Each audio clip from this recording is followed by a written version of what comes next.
Now let's go to the Calgary Flames squaring off against the Dallas Stars. Pleased to welcome in Pat Steinberg from Sportsnet 960 as well as Flames Nation.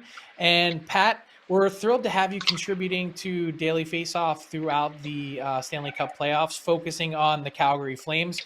When you take a look at this series, Pat, and you look at the Flames and where they've been building towards this moment, we've talked a lot about pressure and some teams trying to get over the hump in the first round. What kind of pressure are the Calgary Flames facing to go on a deep run here?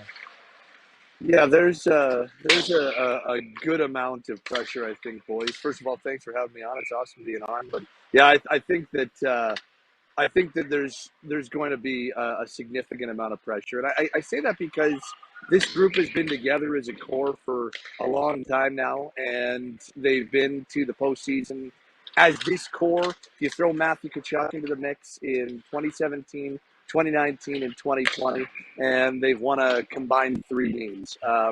And in those 3 playoff series, whether it's Johnny, whether it's Kachuk, whether it's Lindholm, they really haven't been the guys that they need to be in the postseason. And when you have a season like this, and when you have a season like this after what happened in 2019, I think the pressure level has been ramped up. Now, everyone around here, they just want to win a round. Everyone around here just wants to go into this series playing well, which I think they did for the most part down the stretch. But I think outside of the organization, the buzz in the city and what people are talking about right now, there is a significant amount of pressure, and I think rightfully so, because not only do you have past playoff disappointments or past playoff failures, but you've also got 2 significant contracts that need to be signed and the specter of losing the most important player this season in unrestricted free agency. And so what happens this postseason might very well have a large impact on how that ends up going and how that ends up playing out.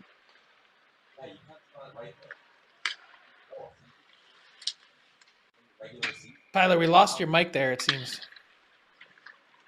Oh, there we go. Now we should have my mic back. 115 points for Johnny Gaudreau, Pat. But every time, like, I'll go on Twitter, I'll read a thread of Flames fans, and it's like, oh, he's got to do it in the playoffs. He's got to do it in the playoffs. So is Johnny Gaudreau primed to have his playoff breakout coming off a career year in the regular season? I think if there's ever been a year, this is the year. And I say that because the line that he's playing on is maybe the best line we've seen the Calgary Flames have in more than a decade. Like, you're going back to Jarome Iginla in his prime, the last time the Flames have had a line that have been this good. And it's not only that they have been contributing offensively, which they have. I mean, you're talking about 120-plus goals from those 3 guys, Lindholm, Kachuk, and Gaudreau, but you're also talking about fairly even zone deployment. You're talking about ridiculous goals for percentage. Their possession metrics are off the chart. Their expected goals are off the chart. So this line is a legitimate top line, elite line in the NHL. And he's never really been on a line like this going into the playoffs. You know, even going back to 2020, he was on a line with Sean Monahan and Elias Lindholm, with Lindholm playing the right, and they just weren't the same type of line. At that time, head coach Jeff Ward used them more in a sheltered role and tried to get them out against depth lines on the other side, whereas here, Darryl Sutter has no issue going head-to-head against the best lines on the other side, doesn't shelter their zone start. So I think all those things, if there's ever been a year for Johnny Gaudreau to have that breakout, it's this year, but I understand it because you go back to the bubble in 2020, 1 even strength point in that playoff round against Dallas. And so you need your best player to have more than 1 even strength point in 6 games. So I get the questions, and until we see it, we don't know, but I'm feeling more confident about him being able to do it this year than in prior playoff years. Pat, I'm wondering who you think is the Flames' dark horse, maybe a little bit further down the lineup, that can be a big playoff contributor. You look at some of their trade deadline acquisitions. Tyler Toffoli has fit like a glove, but been a little bit curious to see the fit for Calle Yarncroke. He's 4 points in 17 games to close out the regular season after the trade. Probably hasn't been as much production there as people might have hoped. What can we expect from Yarncroke, and if he's not, who would be your dark horse? Yarncroke would be one of them.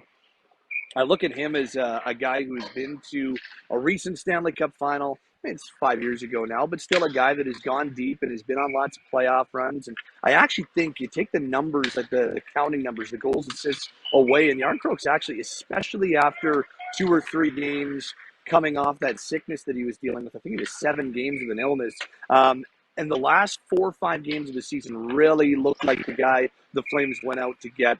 Driving play in the two-way game, and he was really strong defensively, and even contributed some good shifts offensively. I would give you 3 names at forward. Yarncroke would be one of them. Blake Coleman would be another. They're playing on the same line right now. Coleman is. Let's be honest. They brought him in to help solidify the middle six. They brought him in to help give them more offensive depth. But more than anything else, or as much as anything else, they brought him in for the postseason. With what he did the last 2 runs with Tampa Bay, with how good he was for the Lightning in those playoff runs, they brought him in to be an impact player in the postseason, and he is really trending in the right direction. He's playing with edge. He's hitting everything that moves. It's like you can tell this guy has been on 2 straight long playoff runs because he knows what it takes to get ready at this time of year. And here's kind of the number one dark horse for me, and that's Dylan Dubé. First of all, it's all 3 guys on the same line. So you can throw the whole line out there as you see right there. But Dubé is historically very, very good in the postseason or when things are on the line. He was one of Calgary's breakout players in the bubble in 2020. You go back to his time in the Western League with Kelowna. You go back to his time representing Canada at the World Juniors. When games are on the line, this guy brings his best. And on top of that, had 8 goals in the final 9 games of the season, was confident, dynamic, looked like a completely different player. And he has been, they healthy scratched him for 3 games kind of in the last third of the season. And ever since that 3-game healthy scratch run, he's been a completely different player. So I would go Dylan Dubé would be my number one dark horse of any of the guys on this team.